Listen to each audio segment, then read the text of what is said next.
Hello everyone. आज हम आप लोगों को बायोलॉजिकल क्लासिफिकेशन का पार्ट 2 कराने वाले हैं। पार्ट 1 चैनल पे अपलोडेड है, उसका डिस्क्रिप्शन में हम लिंक भी दे देंगे, आप लोग पार्ट 1 भी कर लीजिएगा। जो लोग पार्ट 1 नहीं किए वो लोग पार्ट 1 भी कर लेंगे। तो सेकंड पार्ट में हम क्या पढ़ेंगे? आज हम सबसे पहले पढ़ेंगे मोनेरा। ठीक है, किंगडम मोनेरा क्या है? पिछले क्लास में हम आपको बताए थे कि 5 किंगडम क्लासिफिकेशन में R.H. विटेकर ने बायोलॉजिकल ऑर्गेनिज्म को 5 कैटेगरी में डिवाइड किया था। ठीक है, 5 किंगडम में डिवाइड किया था। तो उसका पहला किंगडम क्या है? किंगडम मोनेरा, ये पहला किंगडम है। अब इसके हम कुछ कैरेक्टरिस्टिक फीचर्स पढ़ेंगे। मोनेरा में कौन आते हैं? मोनेरा में से बैक्टीरिया आते हैं। ठीक है, bacteria are the only member of kingdom Monera. ठीक है, they are only abundant micro organism on earth, मतलब कि सबसे ज़्यादा माइक्रो ऑर्गेनिज्म कौन से हैं अर्थ पे? तो वो है bacteria. Bacteria are found almost everywhere, मतलब सब जगह पे बैक्टीरिया पाए जाते हैं। They can survive in extreme habitat like hot spring, desert, snow and deep ocean, मतलब कि अगर टेम्परेचर ज़्यादा है वहाँ पे भी पाए जाते हैं, अगर टेम्परेचर कम है तो वहाँ पे भी पाए जाएंगे। ठीक है, डीप ओशन में भी पाए जाते हैं, डेजर्ट में भी पाए जाते हैं, मतलब ऑलमोस्ट सब जगह पाए जाते हैं। ठीक है, some bacteria live as parasite on their organism, कुछ बैक्टीरिया ऐसे होते हैं जो किसी अदर ऑर्गेनिज्म के ऊपर सर्वाइव करते हैं, उसे पैरासाइट कहेंगे। ठीक है, bacteria are classified into 4 group according to their shape. Shape के बेसिस पे बैक्टीरिया का क्लासिफिकेशन किसके बेसिस पे हुआ है? तो शेप के बेसिस पे हुआ है। ठीक है, और शेप के बेसिस पे इन्हें कितने ग्रुप में डिवाइड किया गया है? तो 4 ग्रुप में डिवाइड किया गया है। ठीक है, पहला क्या है? कोकस। कोकस कैसा बैक्टीरिया है? कोकस स्फेरिकल बैक्टीरिया है। एंड बैसिलस कैसा है? बैसिलस रॉड शेप बैक्टीरिया है। ठीक है, तो 4 ग्रुप में जो 4 ग्रुप डिवाइड किएंगे उसमें से पहला है कोकस और दूसरा है बैसिलस। ठीक है, तो कोकस कैसा है? स्फेरिकल है, और बैसिलस कैसा है? रॉड शेप है। अब तीसरा आता है, तीसरा ग्रुप उसमें से कौन सा आएगा? तीसरा आएगा विब्रियो। ठीक है, विब्रियो कैसा है? विब्रियो कॉमा शेप का है। ठीक है, विब्रियो कॉमा शेप का है, और स्पाइरुलम स्पाइरल शेप का है।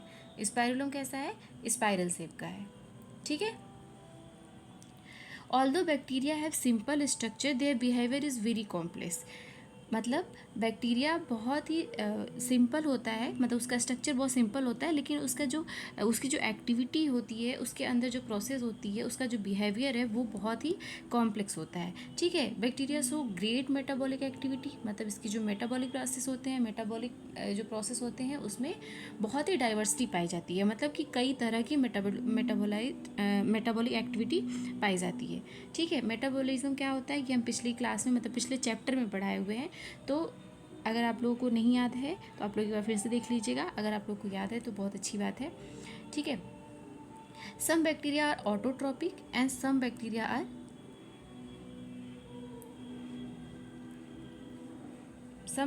Are autotrophic, some are chemotrophic. ठीक है, और कुछ कैसे होते हैं? कुछ हेट्रोट्रॉपिक भी होते हैं। Some bacteria are autotrophic and prepare their own food, तो जो बैक्टीरिया ऑटोट्रॉपिक होते हैं वो अपना फूड खुद बनाते हैं, और वो अपना फूड कैसे बनाते हैं?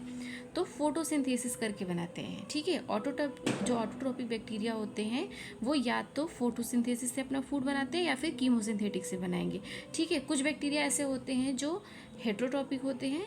हेट्रोट्रॉपिक जो होते हैं वो डेड डिकेइंग मैटर पे डिपेंड करते हैं, या फिर किसी अदर ऑर्गेनिज्म के फूड पे डिपेंड, मतलब किसी अदर ऑर्गेनिज्म पे डिपेंड करते हैं फूड के लिए। मतलब कि बैक्टीरिया दो तरह के होते हैं, बैक्टीरिया दो तरह के होंगे, ऑटोट्रॉपिक भी हो सकते हैं और हेट्रोट्रॉपिक भी हो सकते हैं। ऑटो भी हो सकते हैं और हेट्रो भी हो सकते हैं। ऑटो अगर होंगे तो वो कैसे बनाएंगे? फोटोसिंथेसिस की प्रोसेस करके फोटोसिंथेटिकली अपना फूड प्रिपेयर कर लेंगे, या फिर कीमोसिंथेटिक से अपना फूड बना लेंगे। ठीक है,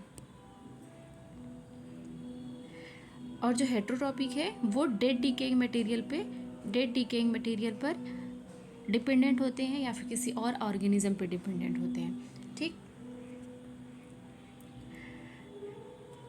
ये ग्राफिकल रिप्रेजेंटेशन है मोनेरा का। मोनेरा क्या है? बैक्टीरिया क्या है? बैक्टीरिया अबंडेंट ऑर्गेनिज्म है, अर्थ पे बैक्टीरिया लगभग सब जगह पाया जाता है। ये हॉट स्प्रिंग में भी पाया जाएगा, डेजर्ट में भी पाया जाएगा, स्नो में भी पाया जाएगा, डीप ओशन में भी पाया जाएगा। और ये अदर ऑर्गेनिज्म पर भी लाइव करते हैं, अदर ऑर्गेनिज्म के ऊपर भी रहते हैं। उन्हें क्या बोलते हैं? उन्हें बोलते हैं पैरासाइट। ठीक है। अब बैक्टीरिया के शेप के बेसिस पे बैक्टीरिया को 4 ग्रुप में डिवाइड किया गया है। पहला क्या है? पहला है कोकस, ये कैसे होते हैं? राउंड शेप होते हैं। दूसरे है बैसिलस, ये कैसे होते हैं? रॉड शेप होते हैं। तीसरा है विब्रियो, ये कैसे होते हैं? ये कॉमा शेप होते हैं। चौथा है स्पाइरुलम, ये कैसे होते हैं? ये स्पाइरल शेप के होते हैं। ठीक है।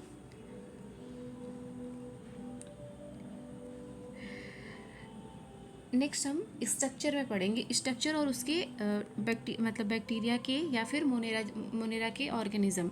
मोनेरा में जनरली बैक्टीरिया ही आते हैं, तो हम बैक्टीरिया बोल सकते हैं। बैक्टीरिया के न्यूट्रिशन के बारे में पढ़ेंगे। ठीक है। तो बैक्टीरिया का ये एक चीज़, बैक्टीरिया का स्ट्रक्चर कैसा है? तो बैक्टीरिया का स्ट्रक्चर वेरी सिंपल है, देखने में तो बहुत ही ये सिंपल है, लेकिन इसकी जो मेटाबॉलिक प्रोसेस है वो बहुत ही अलग है। ठीक है। देखने में ये बहुत ही सिंपल है, लेकिन इसकी मेटाबॉलिक प्रोसेस अलग है।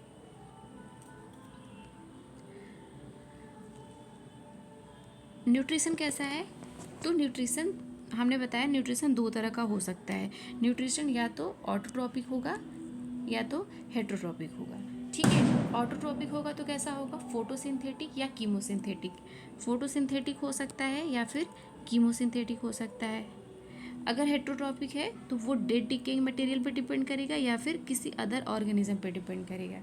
ठीक है। ये पूरी एनसीईआरटी को ध्यान में रखते हुए बनाया गया है। एनसीईआरटी से बाहर इसमें कुछ भी नहीं है, और इसको पढ़ने के बाद आप बिल्कुल ही फ्री हो सकते हैं इस बात से कि आपने एनसीईआरटी पढ़ ली है। ठीक है। अब हम कुछ क्वेश्चन करेंगे। क्वेश्चन क्या है? Organism of kingdom Monera are. तो आपको इसका आंसर बताना है कि जो मोनेरा के ऑर्गेनिज्म है वो कैसे होंगे। इसमें 4 ऑप्शन दिया है, eukaryotic, multicellular, prokaryotic, cell tissue. तो इसका आंसर हम लास्ट क्लास में बताए हैं। लास्ट क्लास में बताएं इसका आंसर क्या है। तो मोनेरा में प्रोकैरियोटिक ऑर्गेनिज्म आते हैं। ठीक है। मोनेरा में कैसे ऑर्गेनिज्म आते हैं? प्रोकैरियोटिक। ठीक है। इसका आंसर प्रोकैरियोटिक है। हम इसका एक्सप्लेनेशन देखेंगे।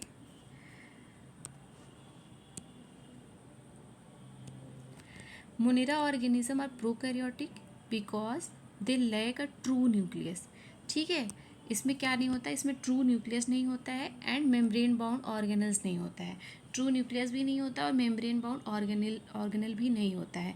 तो प्रोकैरियोटिक में हम क्या बताए थे? प्रोकैरियोटिक ऑर्गेनिज्म किसको बोलते हैं? जिसमें न्यूक्लियस पुराना न्यूक्लियस होता है, ट्रू न्यूक्लियस नहीं होता है। मतलब कैसा न्यूक्लियस होता है? जिसमें न्यूक्लियर मेम्ब्रेन एब्सेंट होती है। ठीक है। और सेल बाउंड ऑर्गेनल भी एब्सेंट होता है। मतलब बहुत सारे ऐसे ऑर्गेनल जो सेल के अंदर पाए जाते हैं, वो उन सेल के ऊपर उन सेल वॉल नहीं पाई जाती है, उन सेल के ऊपर सेल मेम्ब्रेन नहीं पाई जाती है।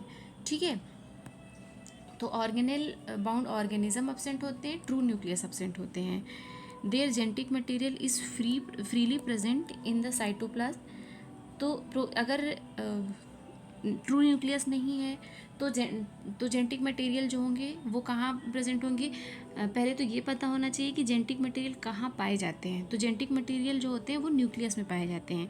जब न्यूक्लियस में बाउंड्री नहीं रहेगी, न्यूक्लियस की सेल वॉल न्यूक्लियस की जो मेम्ब्रेन है वो एब्सेंट रहेगी, तो जो जेनेटिक मटेरियल है वो साइटोप्लाज्म में प्रेजेंट होंगे। ठीक है। ये मान लीजिए ये सेल है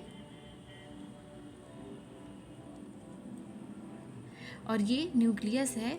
तो अगर न्यूक्लियस के ऊपर कोई बाउंड्री नहीं है तो न्यूक्लियस के अंदर के जो मटेरियल होंगे वो डायरेक्टली साइटोप्लाज्म में प्रेजेंट होंगे। ठीक है।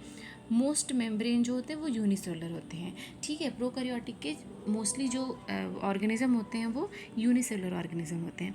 नेक्स्ट क्वेश्चन है, which is the smallest living cell. तो इसमें 4 ऑप्शन दिए हैं, नॉस्टॉक, एस्चेरिचिया कोलाई, माइक्रोप्लाज्मा और राइजोबियम। तो आपको बताना है इन चारों में से कौन सा ऑप्शन सही है। इसमें कौन सा ऑप्शन सही है? इसमें 3rd ऑप्शन सही है, माइक्रोप्लाज्मा। ठीक है। माइक्रोप्लाज्मा को स्मॉलेस्ट लिविंग सेल कहते हैं। ये भी हम पिछली क्लास में बताए हुए हैं, पिछले चैप्टर में बताए हुए हैं कि स्मॉलेस्ट सेल कौन सी होती है। तो आपको ये पता होना चाहिए कि स्मॉलेस्ट लिविंग सेल कौन सी है, माइक्रोप्लाज्मा है। ठीक है, अब इसका हम थोड़ा एक्सप्लेनेशन देखेंगे। माइक्रोप्लाज्मा क्या है? तो Mycoplasma is smallest known living cell. ठीक है, स्मॉलेस्ट नोन लिविंग सेल है। It does not have a cell wall and can change its shape easily. ठीक है, इसके ऊपर सेल वॉल नहीं होती है, माइक्रोप्लाज्मा के ऊपर सेल वॉल अब्सेंट होती है, सेल वॉल अब्सेंट होती है। इस वजह से इसको joker of the plant kingdom भी कहते हैं। ठीक है, माइक्रोप्लाज्मा को जोकर भी कहते हैं, joker of the plant kingdom.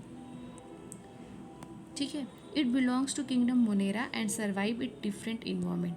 ठीक है, ये मोनेरा के अंदर इसको कैटेगराइज किया गया है और ये डिफरेंट इन्वायरमेंट में सर्वाइव करता है। अब हम नेक्स्ट क्वेश्चन देखेंगे। नेक्स्ट क्वेश्चन है साइनोबैक्टीरिया आर ऑल्सो कॉल्ड, मतलब कि साइनोबैक्टीरिया को और क्या कहा जा सकता है। तो इसमें भी 4 ऑप्शन दिए हैं, red algae, blue green algae, fungi, protozoa. ठीक है, तो इसमें से करेक्ट ऑप्शन कौन सा है? इसमें से करेक्ट ऑप्शन है ब्लू ग्रीन एल्गी। ठीक है, साइनोबैक्टीरिया को क्या कहा जा सकता है? ब्लू ग्रीन एल्गी कहा जा सकता है। इसका एक्सप्लेनेशन देखेंगे। Cyanobacteria are photosynthetic prokaryotic commonly known as blue green algae. They contain chlorophyll and can prepare their own food. Blue green algae है, ये ब्लू क्यों है? क्योंकि इसमें क्लोरोफिल पाया जाता है। ठीक है, इसमें क्या पाया जाता है? क्लोरोफिल पाया जाता है, और क्लोरोफिल पाए जाने की वजह से ये क्या करते हैं कि फोटोसिंथेटिक की प्रोसेस करते हैं और अपना फूड खुद बनाते हैं। अब हम नेक्स्ट क्वेश्चन देखेंगे। Which bacterial shape is comma shape? Comma shape का कौन सा बैक्टीरिया? अभी हमने बताया था बैक्टीरिया को 4 शेप के बेसिस पे 4 ग्रुप में डिवाइड किया गया है, जिसमें से ये चारों हैं। कौन से हैं? कोकाई, बैसिलस, स्पाइरुलम और विब्रियोस। तो कौन सा ऐसा इसमें से कौन सा ऐसा ग्रुप है जिसका शेप जो है वो कॉमा शेप होता है? तो कौन सा होता है? विब्रियो। ठीक है, तो इसका 4th ऑप्शन सही हो जाएगा। विब्रियो क्या है? विब्रियो और comma shape bacteria different bacteria are classified based on their shape such as cocci, bacillus, spirillum and vibrio. Cocci कैसा होते हैं? कोकाई कैसे बैक्टीरिया होते हैं? तो कोकाई सर्कुलर होते हैं, बैसिलस कैसे है? रॉड शेप है, स्पाइरुलम कैसे हैं? स्पाइरल है, और विब्रियो कैसे है? कॉमा शेप है। अब हम नेक्स्ट क्वेश्चन देखेंगे। Which structure is absent in Monera? कौन सा स्ट्रक्चर इसमें से मोनेरा में अब्सेंट होगा? तो मोनेरा में कौन सा, अभी हम पीछे भी बताए हैं कौन सा स्ट्रक्चर अब्सेंट होगा? तो ट्रू न्यूक्लियस अब्सेंट होगा। ठीक है, ट्रू न्यूक्लियस क्यों अब्सेंट होगा? क्योंकि मोनेरा के अंदर कौन से ऑर्गेनिज्म आते हैं? मोनेरा के अंदर आते हैं प्रोकैरियोटिक। ठीक है, प्रोकैरियोटिक आते हैं। प्रोकैरियोटिक का मतलब क्या है? प्रोकैरियोटिक का मतलब है उसमें ट्रू न्यूक्लियस अब्सेंट होगा। ठीक है, क्या होगा इसमें? ट्रू न्यूक्लियस अब्सेंट होगा। ट्रू न्यूक्लियस नहीं पाया जाएगा, तो इसका ऑप्शन कौन सा सही हो जाएगा? इसमें 3rd ऑप्शन सही हो जाएगा। ठीक, Monera cell does not process a true nucleus because nuclear membrane is absent. यहाँ पे न्यूक्लियर मेम्ब्रेन अब्सेंट होती है। Their DNA remain directly suspended in cytoplasm. जब न्यूक्लियर मेम्ब्रेन नहीं प्रेजेंट होगी तो जो डीएनए है, मतलब जो जेनेटिक मटेरियल है, वो साइटोप्लाज्म में डायरेक्टली प्रेजेंट होगा। ठीक है, अब हम नेक्स्ट टॉपिक पढ़ेंगे, आर्कीबैक्टीरिया क्या होते हैं। ठीक है, आर्कीबैक्टीरिया क्या होते हैं, ये बहुत इंपॉर्टेंट टॉपिक है। आर्कीबैक्टीरिया एक तरह से हम कह सकते हैं बहुत ही अलग तरह के ऑर्गेनिज्म हैं। ठीक है, इनके पास जो प्रॉपर्टी होती है वो किसी और के पास नहीं होती है। ठीक है, तो आर्कीबैक्टीरिया क्या होते हैं? एक्सट्रीम हैबिटेट में पाए जाते हैं। एक्सट्रीम हैबिटेट मतलब बहुत ज़्यादा टेम्परेचर होगा तब भी ये सर्वाइव करेंगे, बहुत कम टेम्परेचर होगा तब भी सर्वाइव करेंगे, सॉल्टी कंडीशन है तब भी सर्वाइव करेंगे। तो कैसी भी कंडीशन रहे ये सर्वाइव कर जाते हैं। अच्छा, ये क्यों ऐसे सर्वाइव करते हैं? क्योंकि इनके सेल वॉल में यूनिक स्ट्रक्चर पाए जाते हैं जो अलग अलग इन्वायरमेंट में रहने के लिए इन्हें सपोर्ट करते हैं। ठीक है, तो आर्कीबैक्टीरिया क्या करते हैं? Archaebacteria live in extreme habitat. They are found in salty area, hot spring and marshy places. Salt loving archaebacteria को क्या बोलते हैं? हेलोफाइट। हेलोफाइट क्या है? हेलोफाइट को सॉल्ट लविंग आर्कीबैक्टीरिया बोलते हैं। हॉट स्प्रिंग और ऑर्किबैक्टीरिया मतलब कि जो ज़्यादा टेम्परेचर में रह सकते हैं उनको क्या बोलते हैं, थर्मोफाइल्स। ठीक है, तो जो हाई जो ज़्यादा सॉल्ट कंडीशन में रहते हैं उन्हें हेलोफाइल्स बोलते हैं, जो ज़्यादा टेम्परेचर में रह सकते हैं उन्हें थर्मोफाइल्स कहते हैं। अब एक आता है मेथेनोजन। मेथेनोजन कैसे होते हैं, मेथेनोजन लाइव इन मार्सी एरिया, मतलब ये ऐसी जगह पे रहते हैं जो दलदल है, जहाँ पे पानी पानी थोड़ा ज़्यादा है, पानी की वजह से वहाँ पे ऑक्सीजन कम है। ठीक है, और ये मेथेनोजेंस कहाँ पाए जाते हैं, मेथेनोजेंस रूमिनेंट्स के गट्स में पाए जाते हैं। ठीक है, मतलब आंत में पाए जाते हैं, और जो एनिमल्स होते हैं उनके आंत में पाए जाते हैं। ठीक, they help in production of methane gas. तो ये क्या, मिथेनोजन क्या करते हैं, मीथेन गैस का प्रोडक्शन करते हैं। ठीक है, मीथेन गैस का प्रोडक्शन करते हैं। Archaebacteria have different cell wall. अच्छा, ये इतने वाइड या इतनी एक्सट्रीम हैबिटेट में क्यों सर्वाइव कर पाते हैं, क्योंकि इसका सबसे इम्पॉर्टेंट रीज़न है क्योंकि इनके पास क्या होता है, इनके पास सेल वॉल जो है वो डिफरेंट तरह की होती है। यही रीज़न है कि आर्कीबैक्टीरिया अलग अलग एक्सट्रीम कंडीशन में भी सर्वाइव कर लेते हैं। ठीक है, कि ग्राफिकल रिप्रेजेंटेशन है आर्कीबैक्टीरिया का। Archaebacteria live in extreme habitat. ठीक है, सेम चीज़ ही है, बस इसको ग्राफिकली रिप्रेजेंट किया गया है। Archaebacteria live in extreme habitat. Archaebacteria they are also found in salt area, hot spring and marshy places. Salt loving को क्या बोलते हैं, हेलोफाइट्स। जो सॉल्ट लविंग को हेलोफाइट्स बोलेंगे, और जो आर्कीबैक्टीरिया हैं उनको क्या बोलते हैं, जो हॉट स्प्रिंग के आर्कीबैक्टीरिया हैं उनको थर्मोफाइल्स बोलते हैं। मेथेनोजन कहाँ पाए जाते हैं, गट्स ऑफ रूमिनेंट्स में पाए जाते हैं। मेथेनोजेंस जो होते हैं वो मेथेन गैस, बायोगैस को प्रोड्यूस करते हैं। Archaebacteria different cell wall, archaebacteria में डिफरेंट तरह की सेल वॉल पाई जाती है, मतलब एक यूनिक सेल वॉल पाई जाती है। ये हैबिटेट ये कहाँ कहाँ पाए जाते हैं, सॉल्टी एरिया में पाए जाएंगे, हॉट स्प्रिंग में पाए जाएंगे, मार्सी एरिया में पाए जाते हैं। ठीक है, रिप्रोडक्शन कैसे होता है इसमें, रिप्रोडक्शन इसमें बाइनरी फिजन से होता है या फिर स्पोर फॉर्मेशन से होता है। ये इंपॉर्टेंट, ये नई चीज़ है इसमें कि आर्कीबैक्टीरिया में रिप्रोडक्शन कैसा होता है। तो आर्कीबैक्टीरिया में रिप्रोडक्शन बाइनरी फिजन से होता है और स्पोर फॉर्मेशन से होता है। ठीक है, अब हम इसके कुछ क्वेश्चन देखेंगे। Archaebacteria are mainly found in, तो आर्कीबैक्टीरिया कहाँ पाए जाते हैं, तो अभी हम बताएं कि आर्कीबैक्टीरिया कहाँ पाए जाते हैं। तो इसमें 4 ऑप्शन दिए हुए हैं, नॉर्मल सॉइल, एक्सट्रीम कंडीशंस, और ह्यूमन ब्लड, और क्या है, ग्रीन लीफ। तो आपका आंसर इसमें से कौन सा हो जाएगा, एक्सट्रीम कंडीशन में पाए जाते हैं। ठीक है, आर्कीबैक्टीरिया कहाँ पाए जाते हैं, आर्कीबैक्टीरिया एक्सट्रीम कंडीशन में पाए जाते हैं।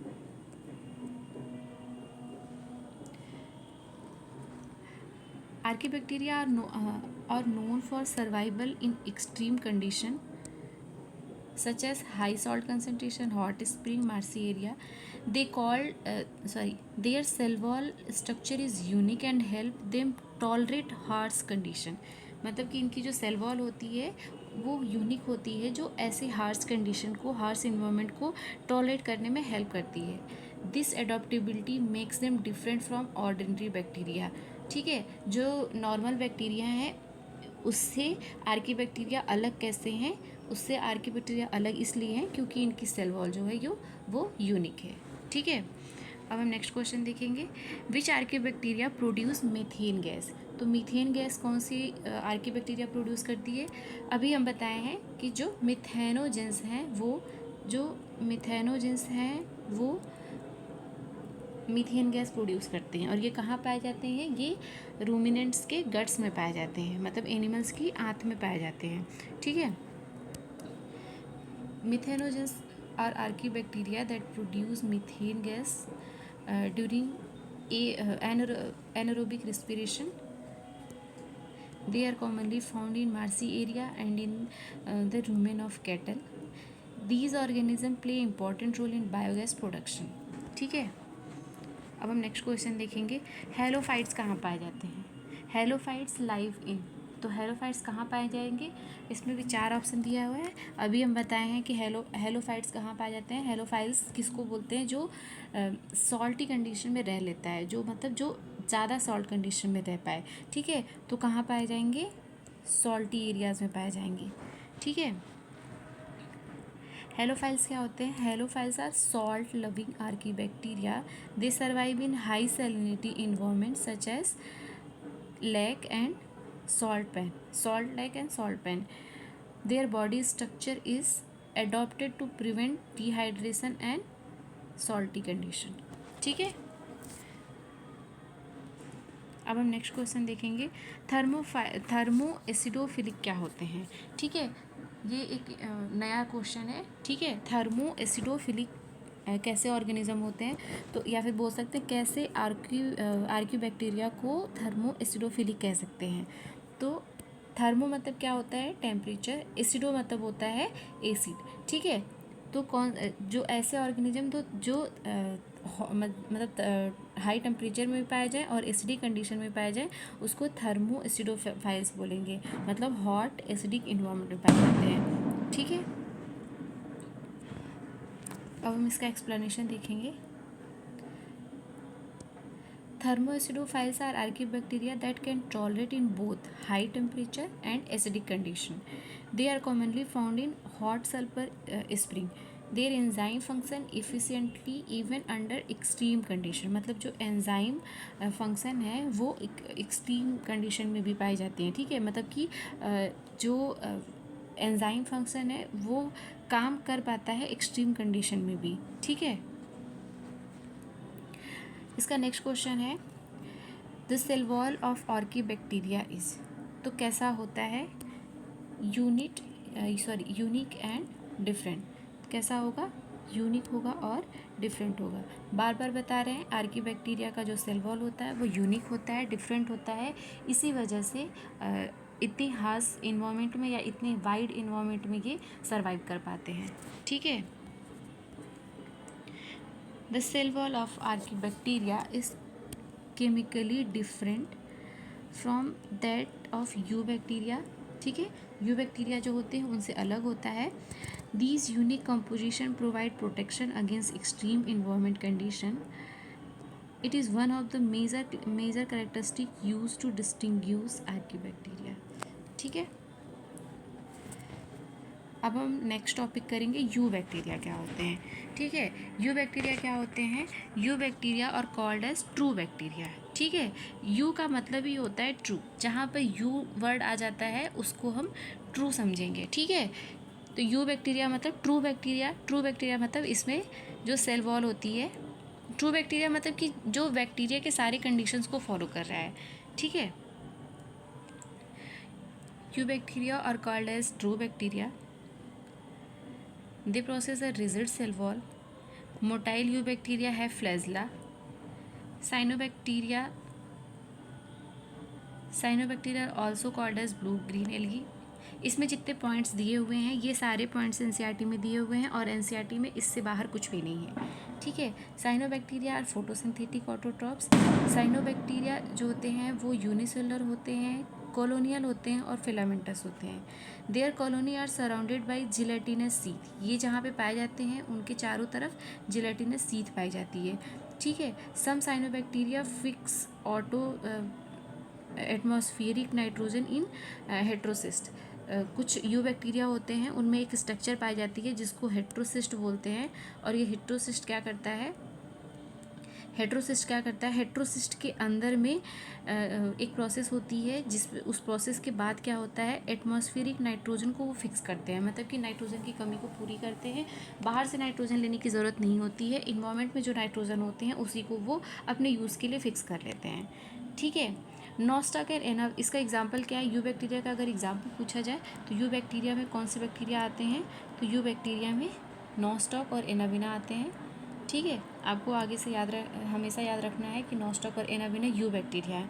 ठीक है, chemosynthetic bacteria obtain energy by oxidizing organic substance. ठीक है, कीमोसिंथेटिक बैक्टीरिया जो होते हैं वो एनर्जी ऑब्टेन करते हैं कहाँ से, बाय ऑक्सीडाइजिंग ऑर्गेनिक सब्सटेंस।